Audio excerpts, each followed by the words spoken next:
Today we're going to take a look at plants that are drought tolerant. So where I'm standing right now, this is an area where the parking lot runs off if there's any rain or whatever. So for the most part, a lot of these little streams and stuff are dry beds, with the exception of after a good hard rain. So we're going to take a look at the perennials that are in this planting area. Most of these perennials are going to be perennials for full sun and also perennials that are drought tolerant. And I feel like when I say drought tolerant, I do have to add a disclaimer: drought tolerant once they're established. Hi, I'm Heidi from Garden Crossings, and if this is something you struggle with in your garden, is finding plants that can handle areas that tend to be a little bit more drier or full sun, plants that just, really take a beating during the heat of the summer, this video is for you. These are going to show you some plants that are really resilient to the hot summer sun. So let's go ahead and take a look to see what these plants are. This is a perfect garden to show you plants that can handle the heat of the summer. So we're going to be taking a look, as I mentioned, at plants that are drought tolerant. And let's just start right up front and center here. In the center, we have the Panicum grass. Panicum grass is a perfect plant to add into your garden. It adds some structure, it adds some height, and also on a nice windy day, it adds a lot of motion. I like how they are very more narrow and columnar in their habits. This particular grass here is the Panicum Totem Pole grass. And just look how lovely it is as it's swaying in the breeze. Later on in the season, it will send up flower plumes, which will add even more interest and more height into this garden bed. But if you're looking for a strappy grass that doesn't take up a lot of room because it is more columnar in habit, this Panicum Totem Pole is an excellent choice to add in. Also, Yucca are a good plant to add into areas of the garden that tend to be a little bit more dry. This Yucca here has really thick green foliage, and usually I think it's about every other year or so, Yucca send up a flower. So this flower here hasn't started blooming quite yet, but you can see this is almost a 6-foot spike that's going to have gorgeous white blooms when it does start flowering. Also found in this bed is some Nepeta or catnip. Here we have the Nepeta cat's pajamas. And cat's pajamas is a very long blooming Nepeta, so it will typically give you color throughout the entire growing season. And if it feels like it starts to slow down a little bit, you just go ahead and give it a little light trim, and it's back to blooming again in literally no time. Sedum also are a very iconic plant for areas that tend to be drier. And the nice thing with sedum is there's sedum that bloom at various times of the year. Here we've got a low growing sedum. It's only about, I would say, 6 to 8 inches tall. And midsummer here, it's blooming with its gorgeous yellow blooms. Sedum is an excellent plant, not only for drought tolerant areas, but it's also a great plant for pollinators that come and visit your garden. So this is a nice bright yellow variety and really creates a beautiful pop here in this garden. As we continue to make our way through, actually I'm going to stop. There's a couple new varieties here, or new plants. Hyssopus, Nectar Ninja. So this is a plant I am not familiar with. I wanted to go ahead and just show you the blooms on it. A little purple spikes, and I'm also going to take a picture of the tag so you can see what it is. But this here, definitely based off of looking at that foliage, looks like it would be an excellent plant for drought tolerant areas in the garden.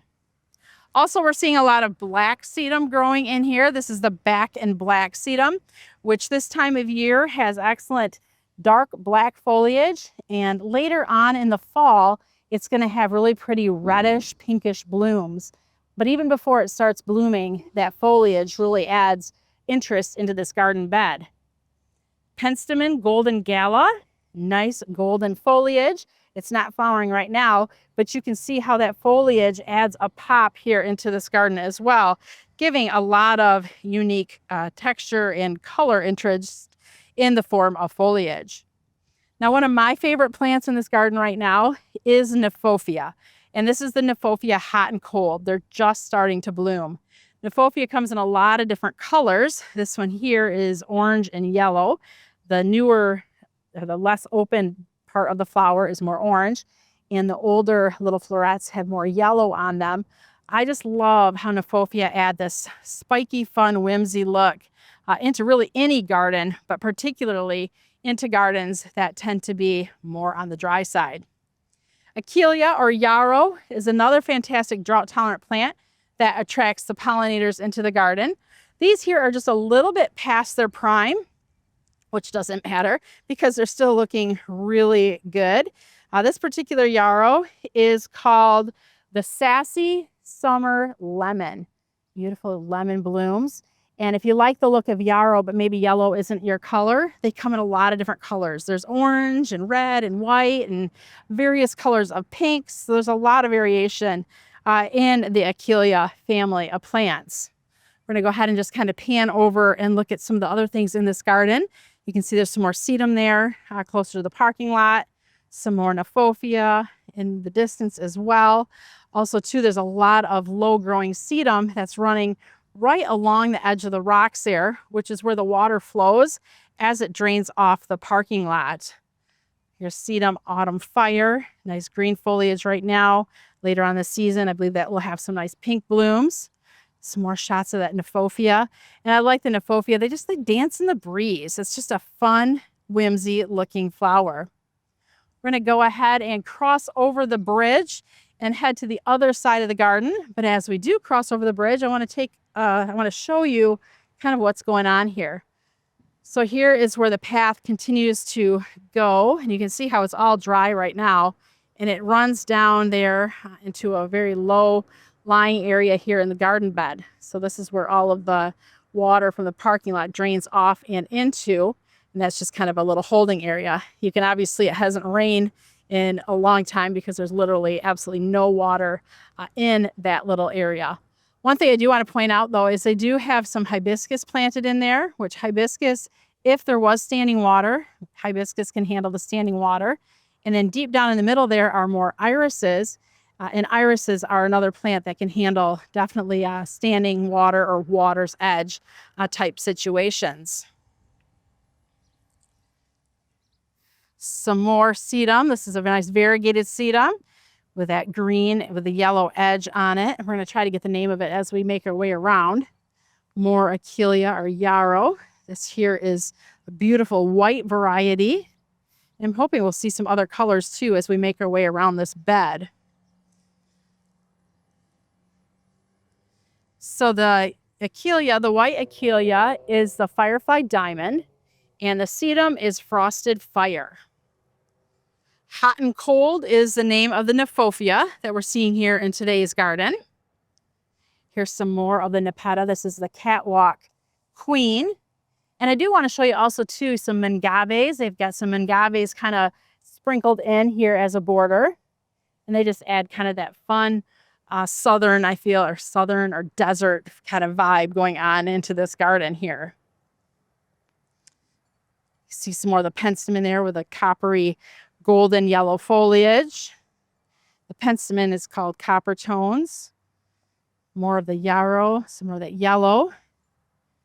Lots of different sedum going on in this bed. And this is going to be where in the fall, it's going to put on its show of color.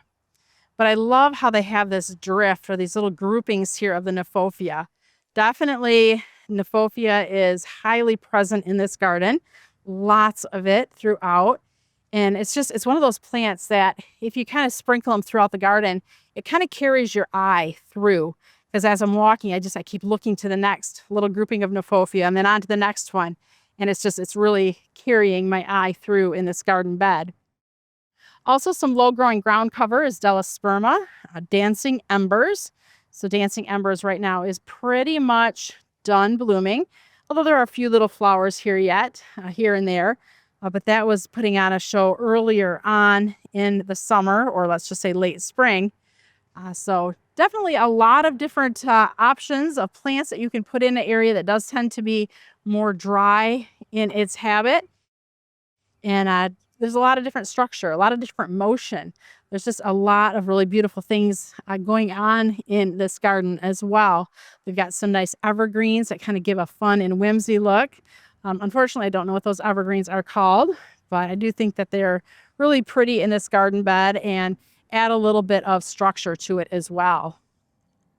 Thank you for walking through the gardens with us today. If you have any questions or comments on any of these drought tolerant plants, please feel free to leave it down in the comments below.